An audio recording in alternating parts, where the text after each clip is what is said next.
Hello and welcome to DCP SideQuest, episode number 18. Eric's returns. Welcome back, Eric's. It's been a crazy. Hey, I'm back. Been a crazy wild ride, huh? It has indeed. It has indeed. I feel like I'm almost on the other side of it. Almost. I need a break. To start again. Right? Yeah, definitely. Exactly. Briar could not make it today. He was busy tuning up his collection of Ferraris. That's what he's doing. His rabbit patch, as he calls it. The rabbit patch. Yes. Yeah, that's Briar's garage, hidden garage. It says Briar's rabbit patch. Tuning up the rabbit patch. You know, sometimes you got to make a quick pit stop. You know, yeah. Well, yeah, obviously we got some stuff to talk about. Right? Yeah. That makes it sound really serious, guys. We gotta have a talk. We gotta have a talk. We gotta have a talk. There's a discussion to be had about some stuff. Let's kick it off. It's very serious. Borderlands, man. Borderlands is a super serious topic, right?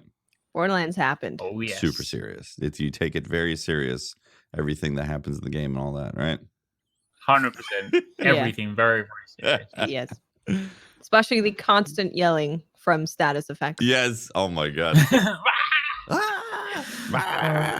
Let's make them scream while they're under the effect of a status effect and make everything give a status effect. Yeah.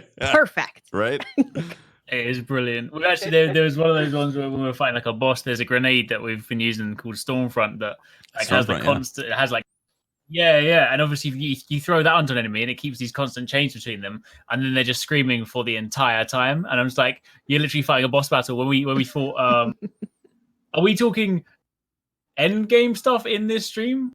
Yeah. Well, okay. Oh. You know what? How about this? Let's the first no story. Well, I mean, the end game is kind of story too. So yeah, I think we should give fair warning. There is going to be spoilers in this discussion about Borderlands, guys. So for about 30 minutes, we're probably going to be talking about stuff. Yeah, I mean, I won't speak about specifics, but it's fair to say that at some point in the game, you're obviously going to fight Troy and Irene. And when I was fighting Troy, the whole fight, he was screaming because we had the lightning grenade on him. It kind of ruined the fight because he's supposed to be this badass, and he's just like for the whole fight. Same. Yeah, I would say hilarious. that is like the one thing that actually bothers me in Borderlands. It's not just that. It's like when you're running, your character's running. It's just like, yeah. And it's like, in a game without a stamina bar, why are you telling me you're tired? It doesn't matter that you're tired. You're going to keep running the exact same speed because you're no stamina bar. Yeah, that is funny. There's a few of those things that, the status effect screams are definitely like they're very loud. I'm playing Amara and an elemental build, so I am constantly causing elemental effects on everything. Yes. And they're getting electrocuted and burning and melting, and like it's I'm melting. Yeah, it's fantastic. It's fantastic, but you hear those screams constantly. You're like, maybe we can just turn those down a little bit. Don't watch it around your parents because it straight up sounds like porn. Yeah, absolutely, exactly. So it came out last week to much anticipation, and yes. We should, let's see, maybe we should split this up in like story and then loot in gameplay and end game if you guys have gotten to end game stuff. Yeah. So let's talk story. Yeah. All right. I'm assuming everybody's beat it, right? I haven't beaten the story, No? but I know the story. So okay. All right. You won't be spoiling me. But yeah, I had to Tomo was potentially making me sick, so I had to take Jesus, Tomo. Unbelievable. Unacceptable. I know. Eric, what do you think of the story? I actually really enjoyed it. It's one of those things where, for me, like, I think I kind of sort of mentioned this on stream before. Like, I have never played Borderlands. I know there's obviously an interesting story there. I've never really played it for the story specifically. Like, I play this Borderlands for me falls into the same kind of category that things like Crackdown do, where I play them purely for fun factor. Okay. Right? They're just like crazy, like insane fun. However, I still got pulled to the story. Still really enjoyed it, and I feel like overall it was actually quite well paced because I think maybe it's because I recently went back to play Borderlands 2 I'm playing it sort of like a lot through the stream. Like I played through it before, but I couldn't remember a lot of the stuff.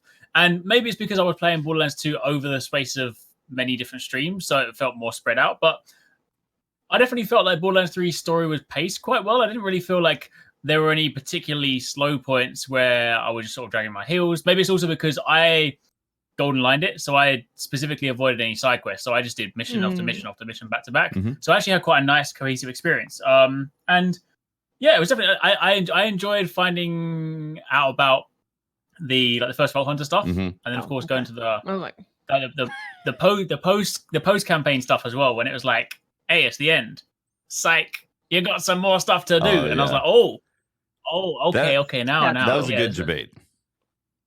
Yeah. That was really cool. Yeah. So I enjoyed that. I think it was quite cool just sort of seeing all the different characters that you recognize from like previous games sort of coming back in and having their like small hero moments, like only like little bits, but like, you know, you'll kind of go through and you'll meet them and you're like, oh, I remember you from number 1, and they'll have like their integral part for only for a little bit. So they didn't detract too much from you being the hero, your kind of story, thing, or you being like yeah, exactly. But it was still like enough to be like, oh yeah, they were really cool. So shout out to Maya. Yeah. Press F. Yeah. Yes. Jesus. Man. Yeah. I played a lot as Maya, so that was really depressing when that happened. Yeah. Again, there's spoilers in this. So if you guys haven't played this campaign at all, we're going to be talking about a few spoilers. I heard a lot of people like, I had to take a break after that. Just to like, I couldn't continue, you know, like being a badass, slaying all the stuff when that had just happened. I needed a bit of a break to just be like, all right. Yeah. They did that. It's surprising. It's partially because it's like you played all this time as that character in Borderlands 2. If you did play the grind weapons, so you had hundreds of hours, potentially thousands. And then they kill her. And you're like, yeah, you killed like hours of like what I did in Borderlands 2. You just did that, Gearbox. What the hell? You know, so that was a definite emotional response from that.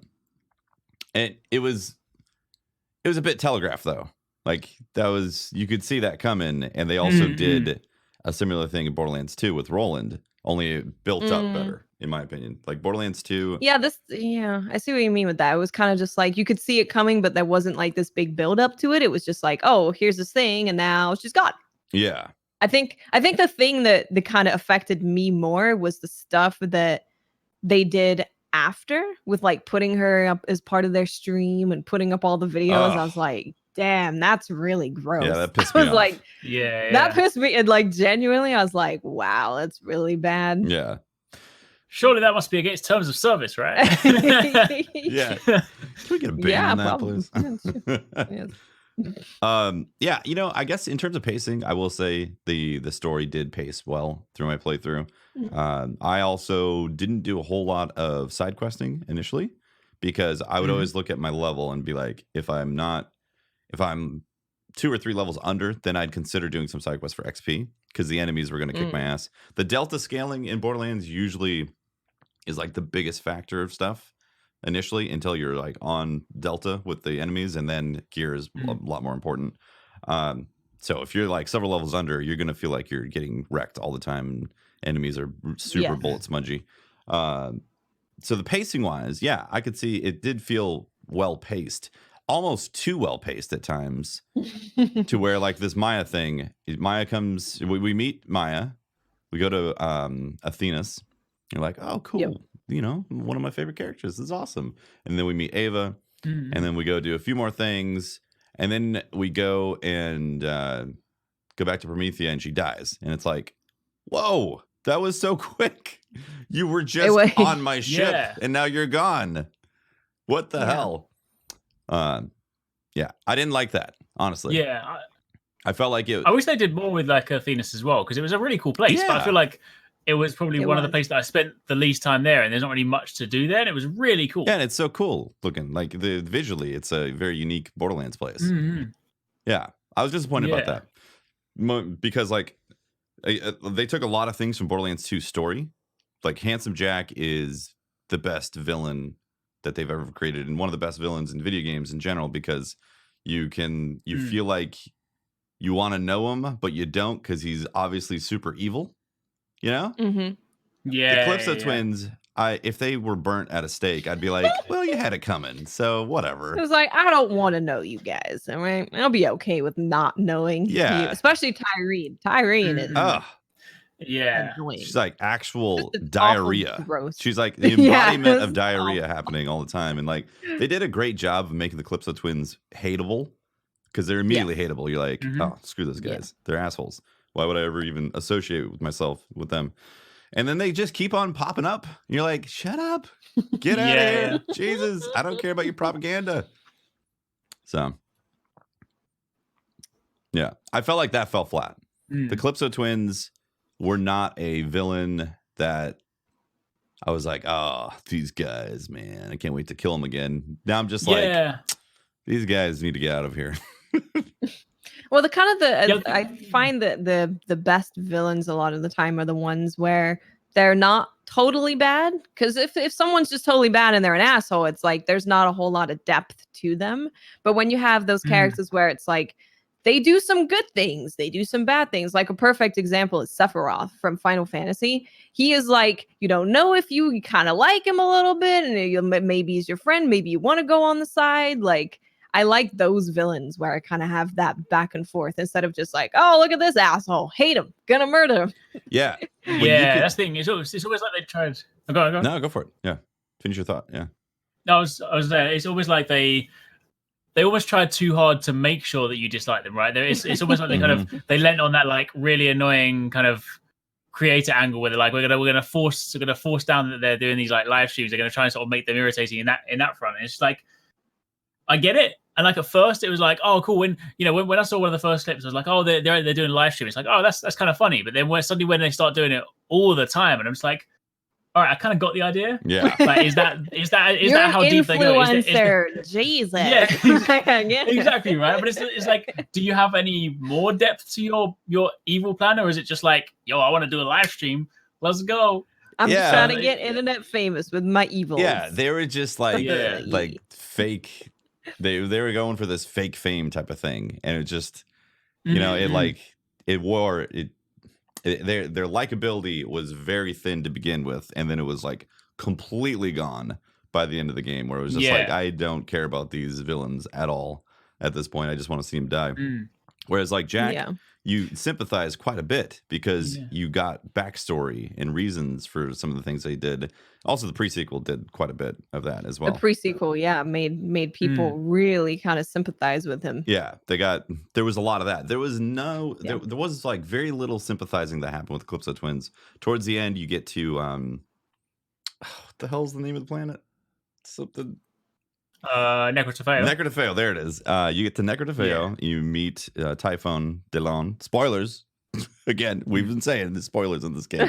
Whoa. Or you meet him and you get this story about his kids, but it's just like maybe 1% of you care. You're like, well, they are demon monsters, so yeah. Yeah, especially the fact that there was that angle when it was like, when they were like, oh, hey, by the way, sorry, I killed your son. He's like, kind of had it coming. It's like they totally that was a bit weird because it's that's your son. Yeah, I think it's kind of if in real life, if your son ends up becoming this murderer, you have like this real internal struggle of I hate what they did, but I love them. So it would have been nice to kind of see that struggle within him of like, this was my fault. I had a part of these people becoming awful, but I still love them. I still care about them, and that's really sad. Yeah, but it was also they could have like, they could have done like so much more as well. Because I mean, having that whole angle. Because before we sort of got to reveal at the end, like we were chatting sort of in our team, we were playing through. We're like, wait, is it going to turn out that like maybe they were Handsome Jack's kids? And then obviously when it turned out they were like Typhons Kids. It's like, okay, cool. But then it was like they could have done more with that. Like instead of them just being these sort of like shallow influencers that just want to have internet fame, like maybe they could have, if they lent more into the story of like how they were the children of the first Vault Hunter, and then like he kept them locked up, and then as a result that kind of made them want to rebel. I don't know, there could have been more to it to that. And then if they told more of that story throughout the campaign to the point where like, oh, they realized there was that connection, and that was their kind of motive to then go into the vaults, and then as a result of that they're also just trying to like broadcast what they're doing. that might have in itself just been a slightly more. It might have added more to their character, more humanity, but, to where you'd actually yeah, care, exactly, right? Because their dad, Yeah. Typhon, was like very likable. He's like a really likable character. character. I liked him a lot. Yeah, and you're like, oh, this guy is great, and like, how could he have raised two monsters that wanted to destroy the universe, essentially? Yep. Yeah. So there was definitely some disconnect right there with how they handled the story. They peeked a little bit into the tension between Troy and Irene, and I felt like that was the most interesting part of their story, was that at any point they kind of felt like they were about to rip each other apart, you know? You know, Irene was like, I'm just putting up with you, and Troy was like, oh, I'm just the parasite type of thing. And like, they were getting to a point where we could have had some crazy, like, turn battle type of thing, but they didn't, unfortunately. Yeah, it would have been cool if they did that, because you can see fairly early on that Irene has this really, like, she doesn't like her brother. Yeah. And it seems like it keeps actually increasing, like her annoyance with him and wanting to get rid of him. And they were just a parasite. So it would have been actually really cool if they did lean into that and had them kind of going at it a bit. That would have been awesome, right? It would have made some interesting, like, there would have been things you could identify with then. Be like, oh, there's some sibling rivalry, or like there's some animosity in the family type of thing. Like, I get that.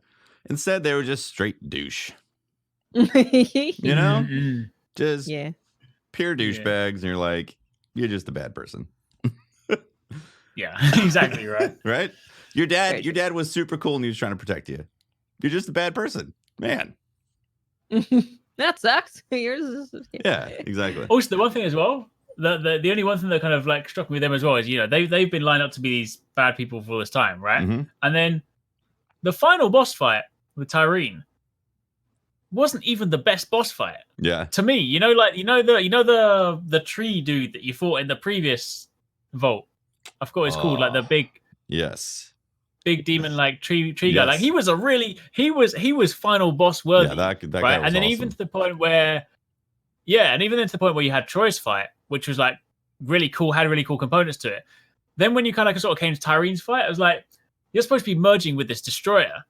And what you actually came out with is like this, I don't know, it wasn't as big as I thought it was going to be. I thought this would be like world consuming, like the be all and end all vault. And it's like, oh, is that it?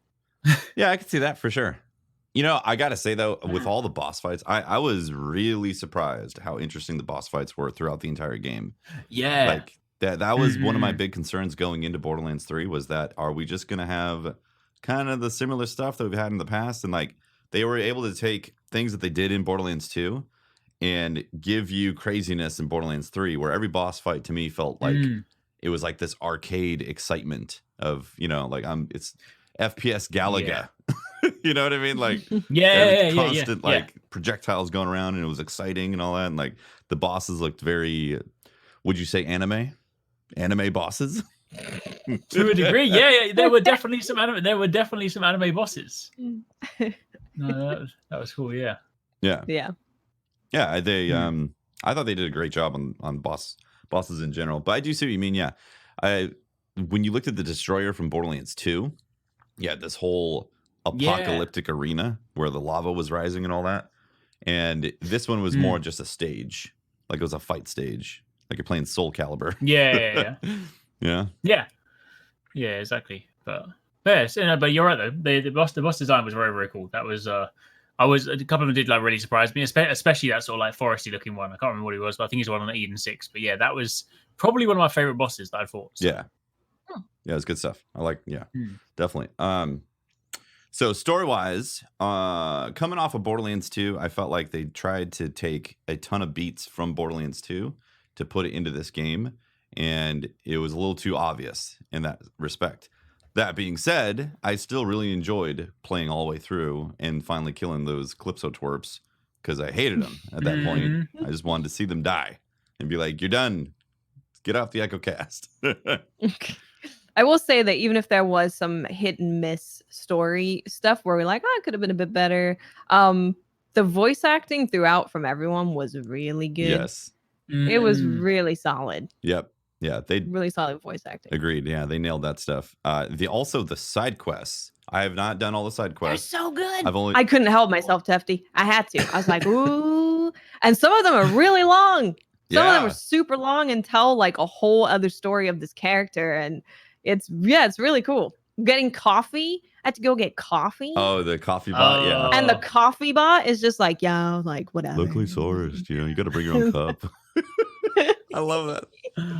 It was really good. That one was really funny. I enjoyed that one. There's so many like little side quests in Borderlands, and I feel like they're on par with the story every time. Like Chad from some of them Eden are really 6. cool, yeah. I did the side quest with Chad on Eden 6 last night, and hilarious, man. Just hilarious. Yeah, the side quests are really good. Highly recommend doing them because they're really funny. And all the little Easter eggs that are in the game. There's Easter eggs to all pop culture, different games, TV shows. There's kind of everything. Yeah, there's a Borderlands Easter egg, couple of them, actually 3, I believe. There's a lot. Yeah. So there's Dinklebot. If you don't know, Dinklebot is in the game, which is great. It's straight up Dinklebot, not even like Dinkle robot, just Dinklebot. Dinklebot, yeah, he's a named enemy in there, which is great, and it's on the moon of Promethea. Yeah, Kessel. It looks straight up like the moon too. Like not just like, there's only so much you can do with the moon. I don't just mean like the surface looks like the moon, but all the type of buildings that are there and the vehicles all look straight up like Destiny Moon. It's amazing. Yeah, so that's really great. There's so many pop culture references. It's awesome. You got to kill what's it called? Well, there we go.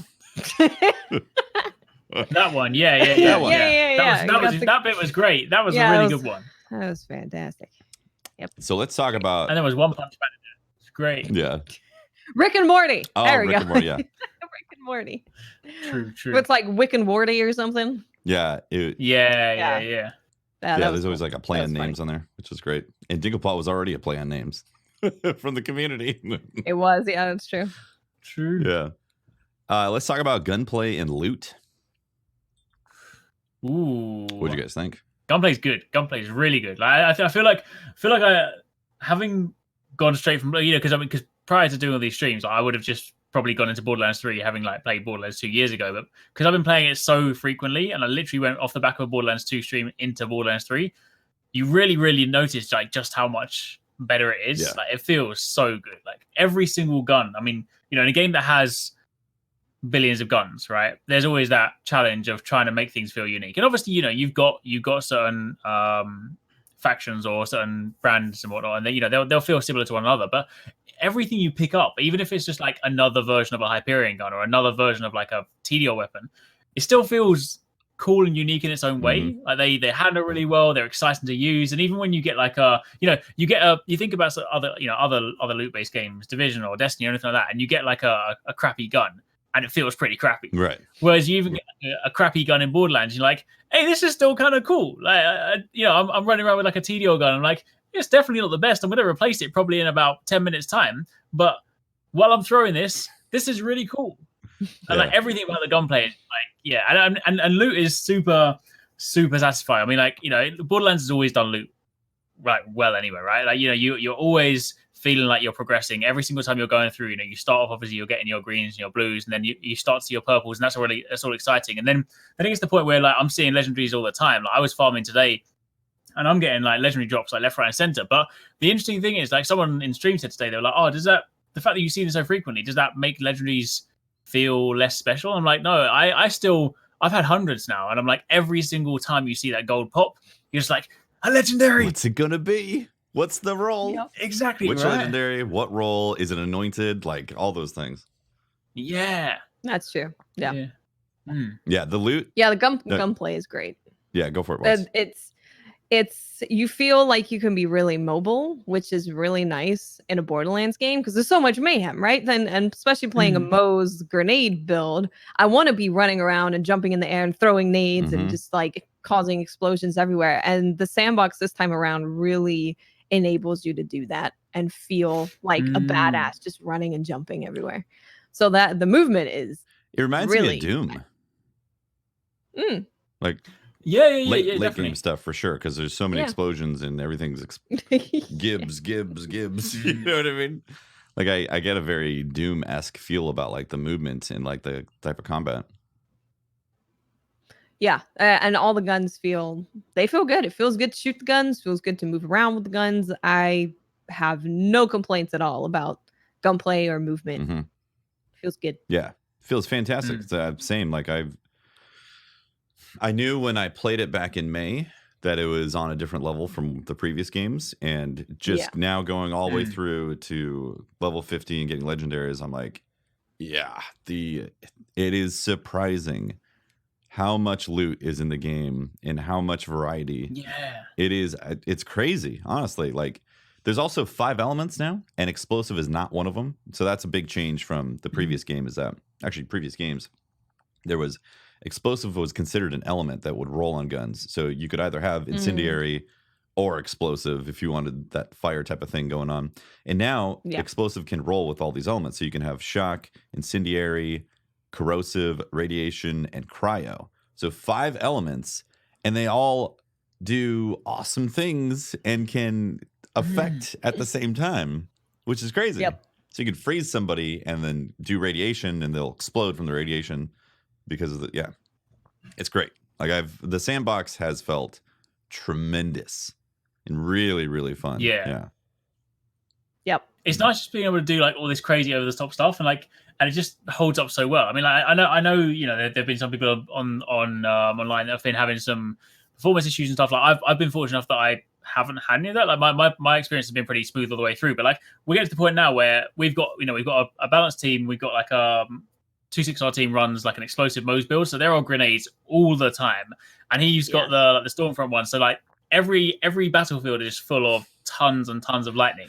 And then everyone else got like explosive weapons. It's got to the point where anytime we're fighting enemies, I literally can't see the enemies. I just shoot into a cloud of explosions until I see damage numbers, and I'm just like, you know what, that's great. I've got spread guns, so all my guns just fire in massive bursts. And I'm just like, this is the cloud. We've actually got to the point where we're having to use the ping system to mark an enemy just so I can see it in the cloud of explosions. That's how crazy it is. Honestly, I'm kind of causing that issue for myself, which is...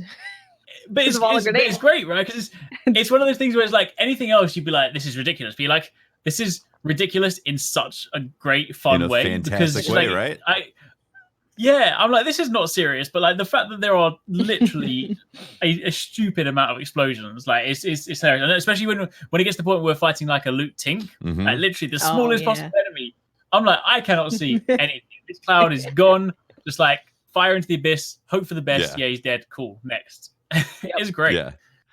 It's actually kind of nice why so using Mo's and you have auto bears, you can get out. If you have the homing rockets, you can still see the little tracking on enemies. So you can see exactly where they are because Iron Bear's tracking them. That's hilarious. Nice. It's really funny. It's actually really awesome to use that build where you get out of the bear and just let it do its thing. And then you're just lobbing grenades. Nice. Because then the bear is also getting you your grenade back because it's doing explosions. And then, it's really cool. Nice. It is a nice. In fact, this actually kind of goes quite well into. I think I can't remember what game it was before. We've spoken about this a few times on the podcast. You know, like about how some games they try so hard to balance everything to the point where it makes things like sterile. Like this is again is like a prime example of just like they're not afraid to be like your build is batshit crazy, right? It's like it does some stupid stuff. You're like we went back to fight a boss today. We fought Katagara Jr. and literally we dropped in and bam, he's dead.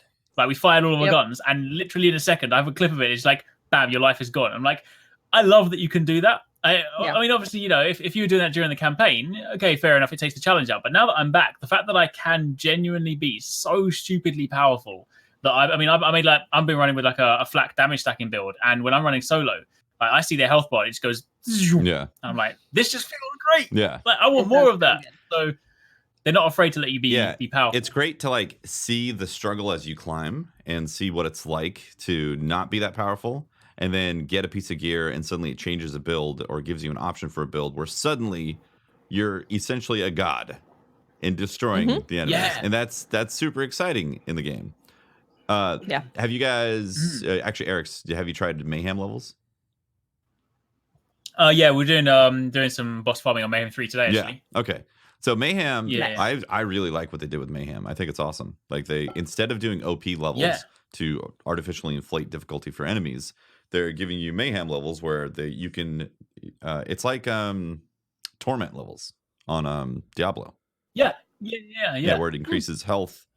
Well, it's got random modifiers, but it increases health, cash, experience, and loot drops for all the enemies. And then also it has random modifiers that'll get applied.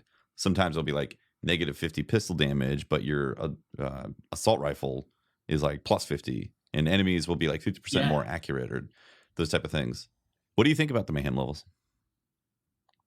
I really like it. I think it's a really, really cool. I mean, as you said, like it's a more exciting system than just simply flat like these enemies are stronger, they have more health, they hit harder, which is I mean it's like a bog standard kind of typical difficulty increase. But having that, because it also like adds in so much.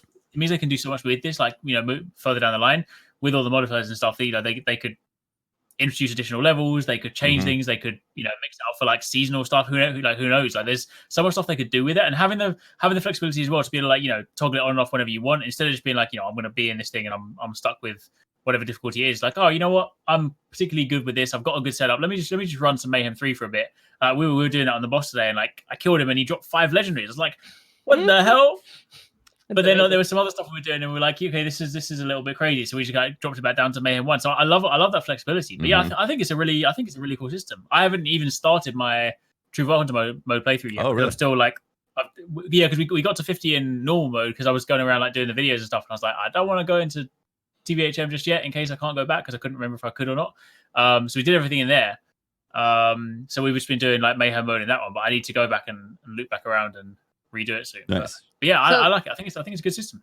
There's a lot of new people come to Borderlands, especially from Destiny. And I have heard people not really understand what Mayhem is, or what True Vault Hunter mode is, or what your kind of goal is for endgame. Like, what are you getting all this loot for? What are you getting powerful for? Could you guys delve into all of that stuff a little bit for people hearing those things for the first time and they're like, what?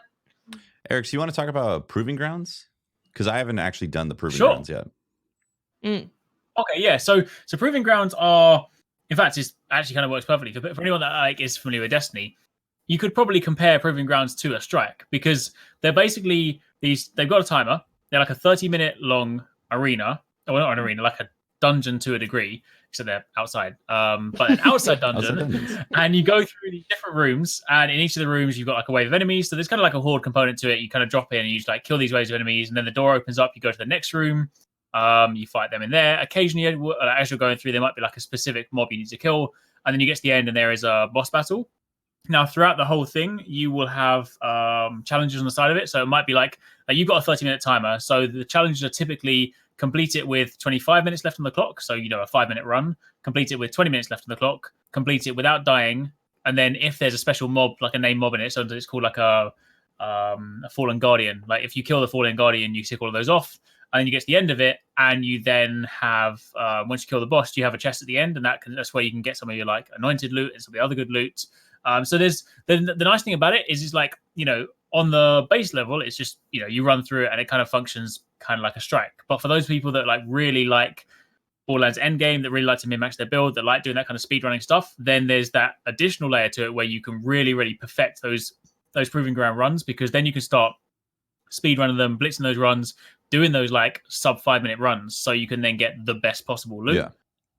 There's 6 of them in total. So when you complete the campaign, you basically just have to wander around the maps, and there's like a few little quest markers that you interact with, and it unlocks the Proving Grounds, and you then fly to these different locations.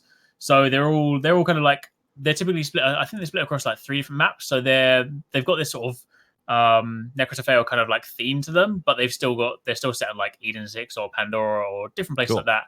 But yeah, they're pretty cool. They're nice. They're a pretty good like manageable like end game activity you can just jump into. Like if you don't have too much time. Most runs, if you're not really that optimal, you can still probably do a run in about 15 minutes, something like that. Are they rewarding? Are they rewarding? Say again? Do you get good rewards? Yeah, I feel like yes, to a degree. I feel like if you just do a bog standard run, then the chest you open at the end is kind of just like if you open a regular chest. Maybe if you're lucky, you might get something good, but otherwise you're going to be expecting to see like purples and blues and stuff. And then so if you do your average run, you'll be like, it's all right. But then if you start getting some of the good runs, I haven't done like a sub 5 minute run yet, but like, if we did one, we've done it in say sub 10. So you've just, we ticked off like 4 out of 5 objectives, and those ones we got some pretty good ones. We got like some decent anointed weapons. I think we got a legendary on a couple of them. So I'd say given the time investment, it's not that long. They can be a pretty good thing to farm. Okay. And also like most of my ones that I've been doing them because I did a lot of the proving ground stuff pre-level 50, so I was doing sort of like 45-ish, something like that. So we were doing that typically on Mayhem 1. So now that I've got like level 50 like optimized build, I think if I did it on Mayhem 3 and then I got like a good run, then that's where you're going to start getting the really good loot. Right. Yeah. I mean, Mayhem 3 like crazy jacks the loot drops. It is nuts. Mm-hmm. I mean, like you said, you saw 5 legendaries drop from a boss, right? Yeah. I was farming the loot tank, and like every time it was between 3 to 5 legendaries popping out of the backpack. I was like, this is crazy, man. It's so much That is loot. crazy. I will say though, anointed legendaries are pretty rare. Like you'll see a lot of legendaries, but to see an anointed legendary is like, oh wow, nice. It's anointed. Like it definitely doesn't drop. It's like maybe 1 out of every 10 or 20 legendaries. So, well, no. Yeah. It's definitely 1 out of 20 or higher. Because I saw quite a few legendaries, and like I think 2 or 3 were anointed for me. For those wondering what is anointed, nice. It's essentially like it's like an ancient in Diablo, an ancient legendary. And what it'll do is it'll give you an extra perk that will be associated with your class ability. And some of them will be any class abilities. Others will be specific to an actual class. Like after you phase grasp with Mara, then you get like, say, increased weapon damage. So they can be really good for high-end builds. Yeah. And they're worth chasing. But back to the end game loop specifically, you are getting more gear to be more powerful to kill more of those things in the game, which is very similar to Diablo, except there's no greater rift like climbing as of yet. Yeah. So if you can beat everything on Mayhem 3 all the way through, are you basically done? You're like, oh well, I did it. Yeah, I mean, you could consider yourself done. I mean, you can consider yourself done if you've done all the stuff on like normal, honestly. True. Because you've already seen it. It's like it's more of how interested you are to craft certain builds to feel super powerful in the sandbox. Yeah. Yeah. It's like the desire to be in that sandbox, chucking grenades constantly or applying elementals all the time. Like those things are fun in Borderlands. So if you inherently like that and you want to keep on going, then there's a lot that you can chase after. But if you've already played the campaign, you don't really care about getting better loot to kill some of the stuff again with higher difficulty, then you're good. It's like if you've raided in Destiny, you could technically just do the raid once. You're like, you're good. You did the raid, or you can keep on farming the raid for all the drops. Yeah. Yeah. So one thing that I find is weird though, is that there is no, like you hit level 50, here's a raid boss in Borderlands. Yeah. I was surprised at that. Yeah, that's been something that they've done in Borderlands 1, 2, and I think they did in the pre-sequel as well. Maybe not in the pre-sequel, but they would have like, you hit max level, now you can go kill Terramorphous, or go attempt to kill Terramorphous. That's not in the game, but every boss almost felt like a raid boss in comparison to Borderlands 2. Yeah. So maybe they balanced it. I can only think that. Yeah, I can only think maybe they're. Because they mentioned the other day, I can't remember all the specifics on it, but they mentioned they sort of like loosely spoke about their initial like roadmap and stuff. So maybe it's one of those things where, because you know how they mentioned already, there's going to be sort of like to a degree some continued updates. So I wonder whether they're trying to do like a staggered thing. That's what I was thinking. They're trying to sort of like take the sort of like Destiny sort of seasonal approach thing, where like they're like, all right, we'll give people a few weeks to hit 50, get to there. Then we'll be like, by the way, guys, you're done. Here's a raid boss. Go fight this, and then.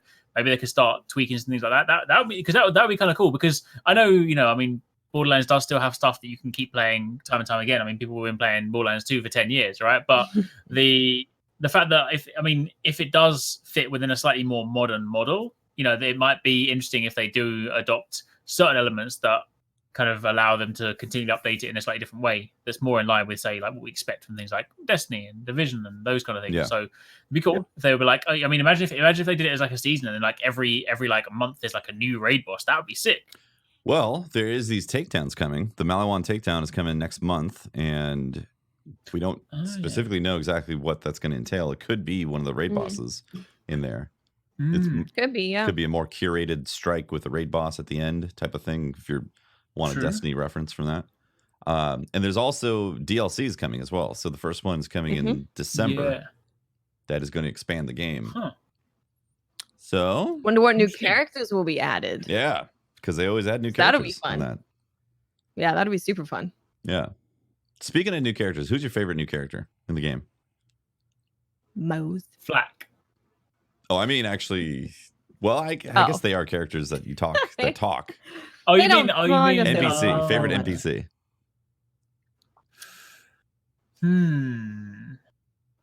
I'll go first.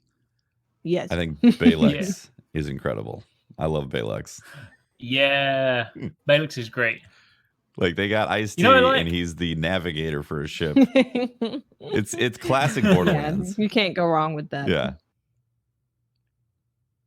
I think for me, I like Kevin. You know Kevin, the little rat that's on your ship that you can't kill. I didn't know that's his name. It's Kevin. Oh, I know. Yeah, you keep going. I know. Yeah. Yeah, he's like, I mean, I think he's part of a quest because I think you're supposed to freeze him and then you can pick him up. But I haven't currently done the quest, so he's basically a permanent addition, which me and my team have come to the conclusion that he's basically our test dummy on the ship because we can shoot him and you can't kill him. So he's a way to test damage numbers. So we go down to the hold, and he's like this little purple, like Iridian-looking rat who's tiny, and he seems to scale with stuff because like now he's level 50. And I just shoot him to bullets, and I shoot a pile of bullets and bullets into him, like all my cooldowns and everything. And he's like, nope. And he just runs away. So, yeah. That's funny. My favorite is, have you guys done the side quest where you meet Terry? The rat. No. Oh, I yes. don't think so, no. And he frees his buddy, Gary? Terry and Gary, right? Yes, that was amazing. Terry and Gary.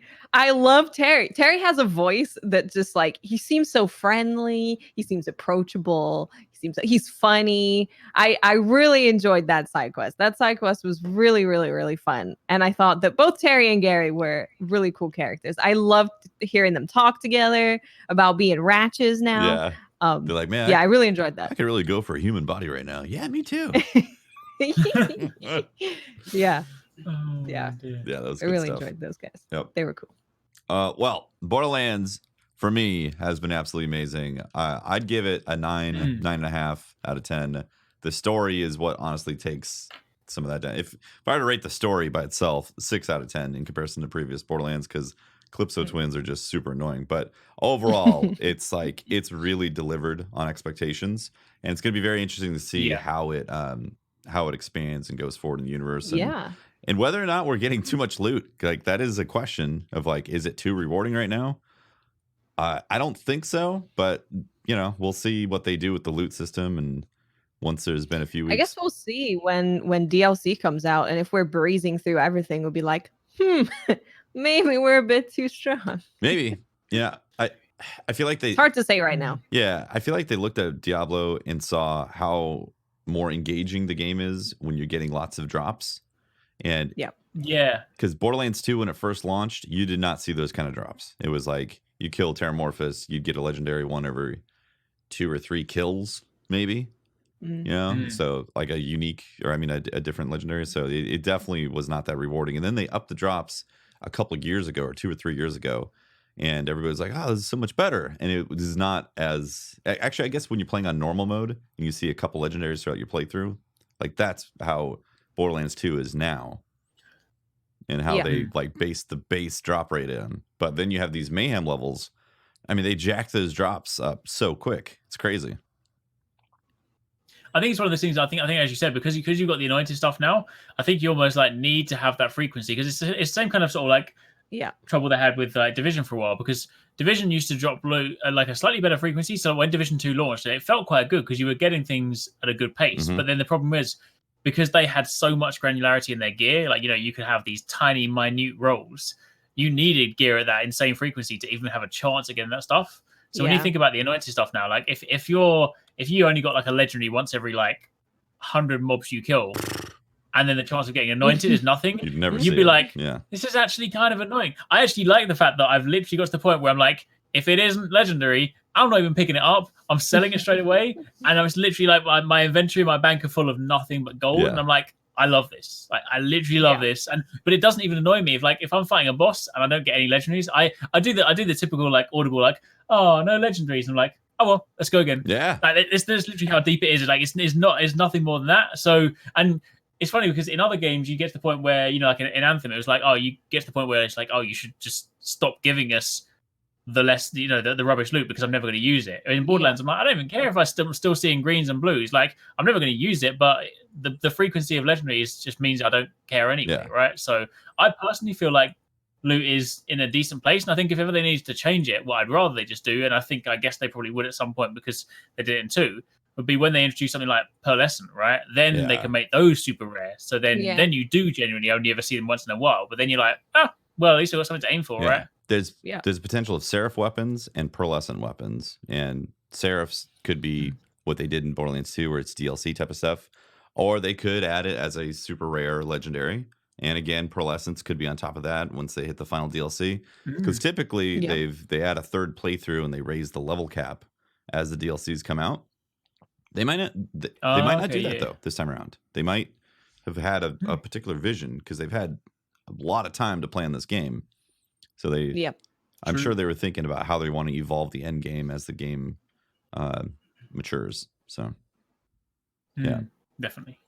Well, one final thing though, before we move on to Iceborne, because we definitely need to talk about Iceborne, is that there's been massive performance issues with Borderlands 3 on all platforms. That sucks for sure, but that's usually one of the things of being an early adopter in these games, especially on PC, is that there's almost always performance problems, and some systems are crashing, others are having wild FPS dips and swings and all that stuff, and it sucks. Eventually it's going to get patched, like it might take a week, might take 2 weeks. There was a big memory leak with Destiny 2 for like a month, and then he eventually got patched, and Destiny 2 runs fantastic on PC. So give it time. They'll iron out those bugs. But I wouldn't avoid the game because of those bugs. Yeah. No, it's not unplayable. There's just some areas that you'll be in where it's like, well, there goes all the frames. It's freighty right now. But it doesn't stop my enjoyment of it, especially as it's not like that the entire way through in every single area. It's like very specific times and specific areas that it does that for me. Yep. One of them was weird. Like if I pulled out a really big rocket launcher, the game was like, whoa. Like, goddamn, that's a big one. Whoa. Yeah. That's funny. Frame rate would dip. We pull out the giant rocket launcher. Yeah. I was like, well, I guess I can't use that gun because that's hard. Snipers were. Or just have it out the entire time. Just have the rocket launcher the entire time. Could work. I had early stuff, like every time I pulled out a sniper, it was like tick, tick, tick, tick the frames. I was like, I can't ADS with the sniper. The scoping was really bad for me. Yeah. Like when I scoped in, it just lagged so badly that with snipers I could only hip fire because it lagged so bad. I think I just hip fire all the time. I think for the most part, hip firing is great in this game. Hip firing is great. Yeah. It's the way to go for most things for me. All right, so Iceborne, we got to talk a bit about it last week, and that was before we hit the guiding lands. And Eric's, you weren't here last week, so you couldn't tell us about your experience with Iceborne. I was not. So good. I love it. It's great. I'm only slightly biased, but it's brilliant. No, it's been honestly, it's been really cool. I think it's been like Monster Hunter expansions have always historically been like, they're more than just DLC. Like, you can always, for all intents and purposes, Monster Hunter expansions are just a brand new game, because in Japan they're typically sold as a brand new game. Right. Like, they're used to the format of, exactly. Like 4 comes out, 4 Ultimate comes out, like 3 Ultimate. It's always the way. Like in the West, we inherently you only typically get like one of them, but so we already knew going to Iceborne before they even said stuff about like how much there's gonna be. It's gonna be like worthwhile. And we're like having now played through it. It's honestly been such a great expansion. Like that the value now for Monster Hunter, like the world experience as a whole, like if you have the base game of world and you have Iceborne, it's so insanely good. Like, I mean, there's all the new weapon stuff they did, all the new monsters. The fact that it's got now, I mean, yes, I know some of the monsters are subspecies, and depending on how people have kind of come into Monster Hunter, if you are like someone that's been playing since, say, the earlier games, you realize that subspecies are more than just reskins. But a lot of people that came in world, you know, because I guess they're used to kind of like modern games where it's like, you know, you might play like a Call of Duty and then they reskin a gun. A lot of people seem to see these sort of like subspecies as these reskins. So some people sort of like looked at the roster and was like, well, it's not really 30 new monsters. It's kind of like 15 and then 15 reskins. It's like, it's not quite the same. I mean, I will say I do wish there were like a few more new monsters, because when you really think about it, like you've got Bambaro, Beartodus, Namiel, Final Boss, a few others, and then a lot of them are like returning monsters, which for people that's joining World was great, because if you've never fought as an ogre and T-Rex and Barioth and Naga, they're all new to you. Yeah. For me, I'm like, okay, they're great monsters. I love fighting them in World. Their new moves have been fantastic. The way they've sort of changed them and adapted them for Iceborne has been brilliant. But it would have been nice if it was sort of like, if of that 30 roster, maybe like 15 of them were like brand new monsters. Now, I know there's a lot of work that goes into that, but that would have been kind of cool. And then I think my only other kind of gripe sort of playing through the base campaign is it's kind of a topic that like everyone's been discussing a lot, but like weapon designs, because Monster Hunter has always been the game where armor and weapons look fantastic, and their armor designs are great. Half the weapon designs are great, but they've still got this thing they introduced in World where like a lot of the weapons are parts slapped onto like a bone or an iron base. Oh, yeah. And the problem with that is that some of the weapons they've brought back from previous Monster Hunter games, so you take something like Glavenus, who has some fantastic weapon designs, and take something like iconic, like his greatsword, which is, you know, Glavenus is like, his tail is supposed to be a greatsword. Yeah, he's and the in the previous greatsword games, monster. Exactly, yeah. In the previous games, his greatsword is like a huge, to a degree, kind of version of his tail. And in this one, it's just like, here's an iron greatsword with a few Glavenus parts slapped on, and you're like, man, that sucks. And then it's also kind of rubs it in a little bit more, because some of the weapons got the right treatment. So take a monster like Brachy, like Brachydius. Half of his weapons are the correct forms from the previous game, and the other half aren't. I'm just like, why did you do half? Did somebody come into work one day and just be like, okay, I'll do the weapons? And they're like, oh, I ran out of time. All right, whatever. Just it's like, that doesn't make sense, man. So that was odd. But yeah, that was cool. And then getting into the final area, like the final boss. Oh my goodness. How far have you guys done the final boss, right? Yeah. Yep. Yeah. That was so cool. Yeah, the final boss was awesome. Yeah. Super unexpected. Very unexpected. Yeah. That was. Yeah, when I first fought it, because I saw the icon, I was like, all right. And then this rock monster came in. I was like, doesn't look very final bossy, but I was like, whatever. I'm sure they'll have something else. And then when it broke out, I was like, what the hell? It's like Aang the Airbender. It's an alien, with like man. flipping spirit bombs. Yeah. It was insane. Yeah. So that was cool. But yeah, but what I'm super happy about now is obviously now we get into Endgame, and Guiding Lands is a really, really cool system. So for anyone that doesn't, super cool. Yeah. For anyone that kind of doesn't know what the end game is, it's kind of to a degree reminiscent of the Everwoods from like 4 Ultimate, but basically Guiding Lands is like a big map where you've got themed areas in the other areas. So you've got like a forest area, a desert area, a coral area, and like a rotten area. They're all merged together in one giant map. You go in there, you've got no time limit. You can die as many times as you want, but there's monsters that spawn. And then as you fight these monsters, then more monsters come in, and you can basically just sit in a Guiding Lands instance for as long as you want. And then while you're there, you level up the area. And as the level of the area gets higher level, stronger monsters come in. And this kind of goes this big, like, going like this cycle. But the nice thing as well is that the parts you get from the monsters in this area are unique. So you're not just suddenly like, oh, well, it's a Diablos in the Guiding Lands. Why don't I just go and fight a Diablos in a quest? Well, the reason for that is because you get different Diablos parts from the Guiding Lands, which you then use to augment and upgrade your gear, which is really nice because now cool. It actually has a proper path for augmenting and upgrading, right? Yeah. Because in World, their sort of end game was like, oh yeah, we've got augmenting. It's like, okay, cool. So I'm going to go and run a few tempered quests, spend some parts, and then level up my gear. Cool. Whereas now it's like, no, you want to max out your Diablos Charge Blade and you want to max out your Diablos gear. You got to go and find Diablos in the Guiding Lands, farm him, and then now that you've upgraded that, you've got to go and fight like a Black Diablos, which might not spawn yet because your Guiding Lands is too low level. So there's this really nice really path cool, for it, which I think is really cool. I think it really kind of captures the essence of what being a monster hunter is, because you just go to this one area, you can just hang out for as long as you want, whether with people or solo. It's totally doable solo, just hanging out in there on your own, and you get to just fight monsters continuously until you're bored. And the map is huge. Like each level has like 3 levels to it. It's really amazing. Just being in that area is really cool, and it definitely kind of gives me the feeling of I'm just hunting mons. I'm sitting here hunting mons. Yep. And having something to work towards with leveling stuff up. So if you want to get a certain monster spawn, you have to level up a certain area. Is really cool. I like balancing that. Yeah, I was really impressed with Guiding Lands. I was like, oh, this is Monster Hunter Endgame. People can come in and out. Oh, let's go kill this monster. Oh, this thing just spawned. Like the whole leveling of each area to get different monsters. Like I don't know what level it is to get Elder Dragons to show up, but I'm assuming like max level, essentially, right? To level like 6+, 6+, and then Elder Dragons will start showing up every now and then. Like I think that is such a cool process. Like that, I was really blown away by that, because that campaign was like 30 hours roughly. It was quite a long campaign. Yeah, it's like really. It's like a good 20 to 30 hours depending on what you're doing. Depending on how many times you watch the cat animations. It'll be, around there.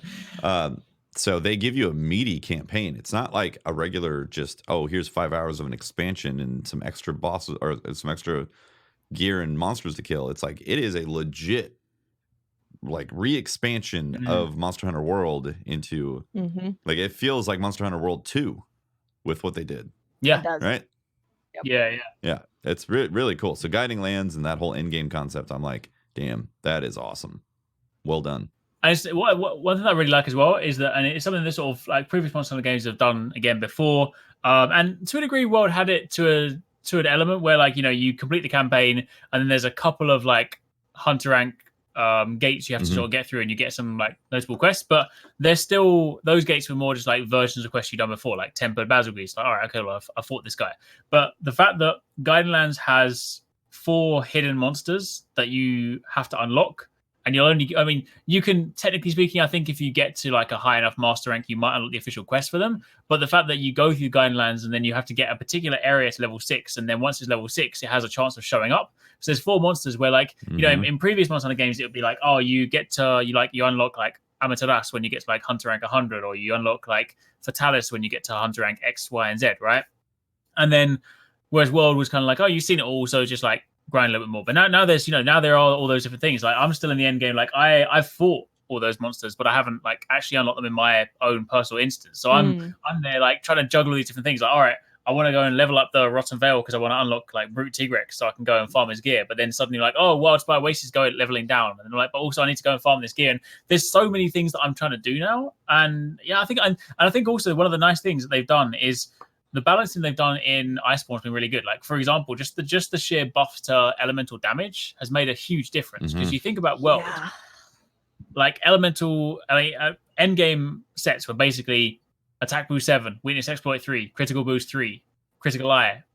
It's like if you don't have crit and attack, like who are you? Get out of here, right? Whereas now they've buffed elements to the point where like elemental charge blade, it's just one weapon, but elemental charge blade is like back in business. So now suddenly like your endgame variety, you've got this cool new system where some complete or some like armor sets have the ability to raise certain skills beyond a level. So like Slugger, for example, like KO, I've now got KO level 5, which is nuts. I'm just like knocking monsters out left, right, and center. That's really cool. So you've already got this idea to like you pick a skill you like, and there's probably a version where you can then amp that skill up if you go and get that set bonus. So you've got that. Then you've got all the elements that you can like mess around with. So suddenly the end game diversity is like massively spread out. It's no longer like, you need attack boost. It's like attack boost is old news. Yeah, sneak it in if you can get it, but there's so many more things you want to be messing around with. Yeah. And I think that's super important for the game's health. Elemental bow has been amazing because it's perfect, right? It's any kind of fast hitting weapon is really great at the elemental stuff. And I'm running pure Namiel armor. So it looks really good, so I'm just never taking it off. But it's really cool that it adds like 150 extra elemental damage when it's boosted up. Plus, it unlocks secret element. When you hit the monster like 4 times, you unlock the secret element of the hidden element of your weapon. So you don't even need to run free element stuff because the armor set is giving it to you. So that has just been so fun. And it opens it up massively because I want to make a bow with each element. So I'm always looking at, okay, what's the best fire bow? Okay, well, now I fought this monster and this has question marks. So I guess this might be the best bow, but I don't know. So there's a lot to hunt for going with an elemental build. Well, also, depending on who you're hunting, they all have variances of elemental weaknesses. So you technically want to have all the elemental builds set up. Yep. Because like you could do a raw damage build, but you're not going to be as effective as if you had a 3-star fire build for a monster that's going to be weak to fire that much. That's what's really cool with that rebalancing in game.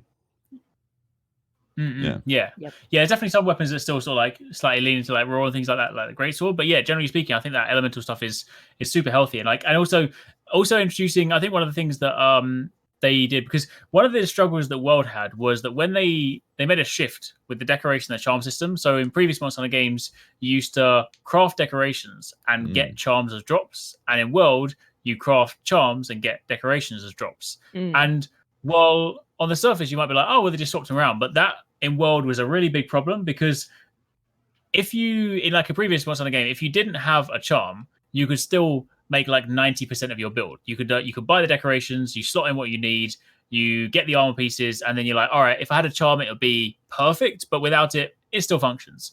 Whereas in World, by swapping around, if you don't have the decorations, it's a lot harder to spec that build in, because you have the pieces, the armor, you get your charm, but you're like, I can't fill these gaps.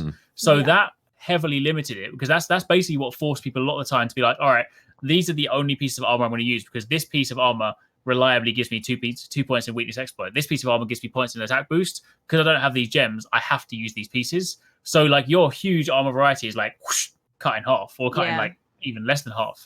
So, and while they haven't fundamentally changed the decoration system, the one thing they have done is by having dual skill decorations, so things that have like, you can have like handicraft and attack or guardian attack, that is kind of like a little bit of the charm nature like work back into it, because then now you're getting some like so many of the master rank armor pieces have got level 4 slots, and people are getting like level 4 decorations, and one of the skills might be rubbish, but like for me, like I sunk like 1,000 hours into World and never got an attack gem, but then I played through Iceborne and I've got like 4 or 5 attack / something else. So even though like I'm like, all right, I don't need slinger capacity, but hey, it's giving me attack, I'm gonna run with that. So immediately they've broadened this pool, so people are getting this ability to like mess around with their sets. So I'm seeing people come up with like a lot more exciting and interesting things than they would have been able to do in World. So yeah, I think that's pretty good. Interesting. Really cool. Didn't realize that they had it reversed, where you crafted decorations and then had charms before. Yeah, because charms used to be a lot more varied in like previous games, because it would be like a charm would typically drop with slots on it, and it would also drop with like a couple of skills. So you might have something like attack +4, handicraft +3, 3 slots. So you're like, charms were pretty meaty in the previous games, whereas now it's very much more like, this is just going to give you iron wall, this is going to give you attack boost. So they definitely, exactly. So there used to be a pretty big part of it, but because they were so like random, it was sort of that used to be the thing. That was like end game in previous Monster Hunter games. It was like charm farming was the thing. Like you go out and you just try and farm for these like god tier charms. So yeah, I think they've got to like a happy balance. Yeah, it felt like decorations kind of became that as well. Like, just like I said, you never saw an attack jewel, so it was like, oh, is it gonna happen? Are you gonna get an attack jewel this time? And like, obviously not, because it was just like the drop rate on that was broken or something. Yep.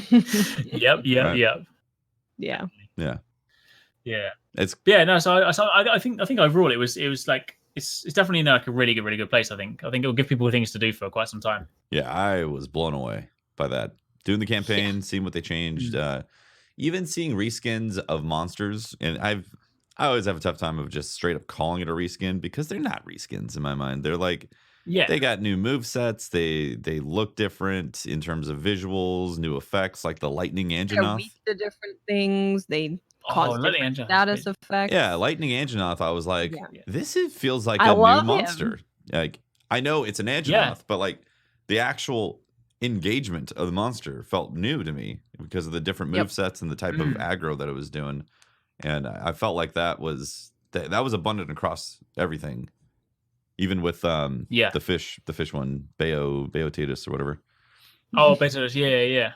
I mean, there's one fight that that really stands out to me. Like, I really wish I recorded my reaction to it live, because I was playing with my friend, right? And I was like, it was seeding basil geese, right? Mm-hmm. So when I first fought a seeding basil geese, like, I saw him and I was like, hey man, this doesn't look any different. Like, he looks the same. He doesn't even look like he's got a different paint job. I'm like, did Capcom run out of money here? It's like a budget card. And for the first 5 minutes of the fight, he behaved basically the same. And I'm like, look, right, you can't put a name on this guy and just pretend he's different. And then he started to glow, and I'm like, oh, he's doing less. He looks a little bit different, but he's still basically the same. And then suddenly he went full on purple, raised up in the sky, dropped these purple bombs down. I was like, what the hell is this? The whole world was exploding, and he went into his supernova form where he just covered the ground in these purple rocks. I was like, there's nowhere for me to run. Explosions are going off. I was like, all right, I'll take everything back. He's very different, and now he's very cool. Yeah. And then, that was, then he does the actual nuke. Like, he becomes the nuke.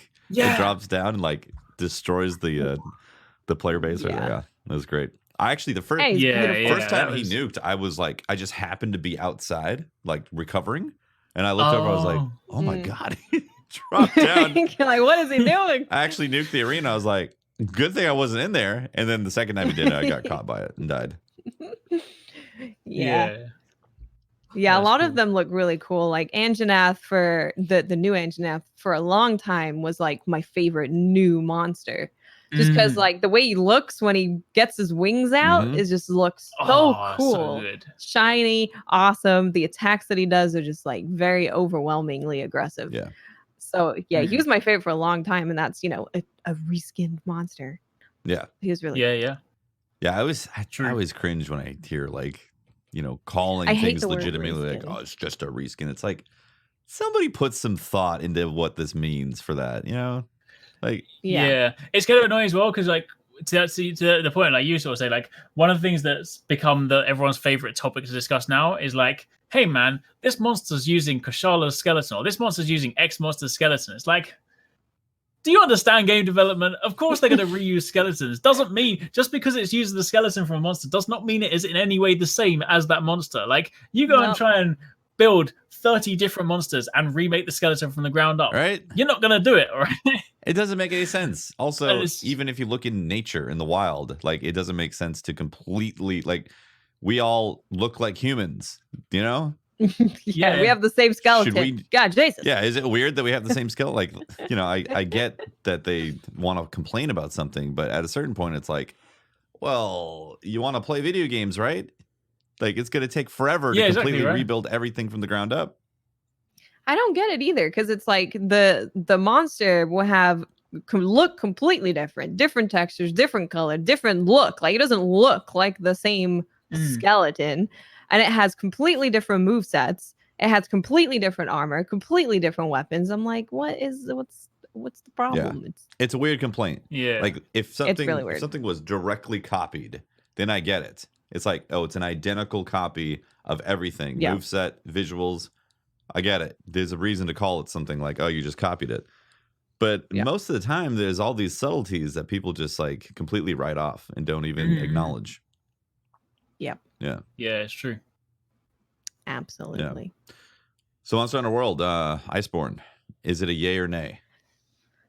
It's top. It's my top, probably 2 at this point. Top 2 DLC ever to be in any game. Yeah. It's honestly one of the best expansions ever. It's not just the new monster. It's the new area is beautiful. All of the little touches that they do in that game of, the cats have complete sequences of making bread. Why? Because it makes it feel whimsical and magical. It's great. All of the small details. Is that bread a reskin? Hey, is that using the same bread skeleton as the last loaf of bread? Yeah, might be. Oh no. There was a brilliant video clip today of one of the the little cat people that walk around the world, like the Grimalkin. I saw this one. There's a little you saw it with the leaf thing. Yeah. It's there's a, for anyone that hasn't seen it, there's basically this person, so you can go around with the camera and you can observe the Grimalkin, and then there's one scene where one of them walks out with a leaf that is using as an umbrella because it's raining, and there's a Grimalkin that goes over who's like not got that. So they walk over to them, expecting them sort of like give them the umbrella, and then some other one turns up and then brings an umbrella, and then Grimalkin like B leaves with that one. So then he looks all lonely. He's like, "Oh, I brought the umbrella for you." And then this other person turns up and taps him on the back. He's like, "It's all right, you can keep me dry." And then puts the umbrella over him, and then they both live happily. I'm really bad at storytelling. You should watch the video. It does a much better job than me. Basically it's there a was really, a really cat hot trying to woman. get a girl, and then it was like, "Oh, I can keep you sheltered," and then the girl went off with some other cat. Weird. And then this other cat comes out with this lone cat, and then they're under the leaf, and then they're happy. There was a bad one that I also saw though, which was someone observing one of the cats. I call them cats just because it's easier for people to actually visualize what they are. And they were on a leaf boat in Rottenvale, and they got eaten by a fish. It was like no way, I haven't seen that they one. Like took a few pictures, like, "Oh, the cat's fishing. This is great." Then all of a sudden, boom, eaten by a giant fish, and it was like, oh no. Yep. No way. Yeah, but yeah, definitely Iceborne is definitely a yay. It's for me, it is so far my game of the year so far, definitely. Yeah, Iceborne is I mean, really I know I'm a little bit biased, but Iceborne has redefined expansions, honestly. It's incredible. Yeah. Like, yep. And the crazy thing as well, like Iceborne is an expansion, and they're also then going to do what they did with World, so you'll get a year's free content. So they've already got a roadmap out, so there'll be Rajang is dropping next month, so we're getting another monster. They've announced on the roadmap there's another monster coming, so we're still gonna. You think about the World support, which added like I think what is it? 4 months. It was Devil Joe, Lunastra, Kulftiroth, Behemoth, and Leshen. So and probably got another 5. Yeah, exactly right. So we probably got 5 monsters at least, maybe for like Iceborne. So it's not even over. Like it's just beginning. And the rest of it, like you don't. Yeah, you don't have to. And the rest of it, you don't have to pay. Like you got Iceborne, just sit back and enjoy the ride for the next year. Yeah. Like what? Yeah, that's really great. Yeah, also Iceborne's $40 too. So if you're looking for a really $40, yeah, if you want more Monster Hunter World, if you enjoyed that, you put like 100 hours, maybe more into the game. You can put easily another 100. Like if you really play the game, you got thousands of hours of content on there. Yeah. To craft everything, and it's good stuff. Definitely a yay. Because you even have to hit certain MRs to get the other monsters right at the end game. Yeah. So got some grinding to do to get the certain Rathalos. Oh, yes. Yep. Awesome. Is that the show? It's gonna be good. I think it is. I think that's so. That's the side quest. Side quest complete. Bam. There it is. Side quest complete. All right. Well, thank you very much for watching, guys. Really appreciate it. There will be more discussions next week of video games and things happening.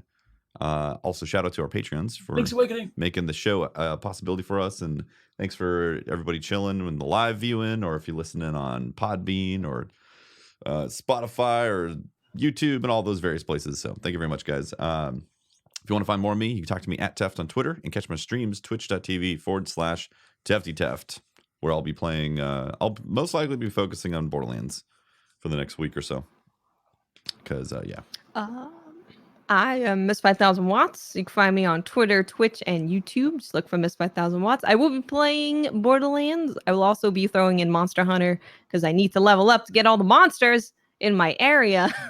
And I'm going to be playing Code Vein on the 27th as well. So exciting times ahead. Nice. Oh, yes. Yeah, you can find me over on Twitter, twitter.com/Arix, or YouTube, Arix Gaming. Twitter, and YouTube right now is full of Monster Hunter and Borderlands goodness. Maybe a little bit of Link's Awakening towards the end of the week if I can sneak it in before I'm away. But yeah, should be good. Awesome. Thanks for watching, guys. We'll see you next week. Bye, everyone. Thank you, guys. Bye.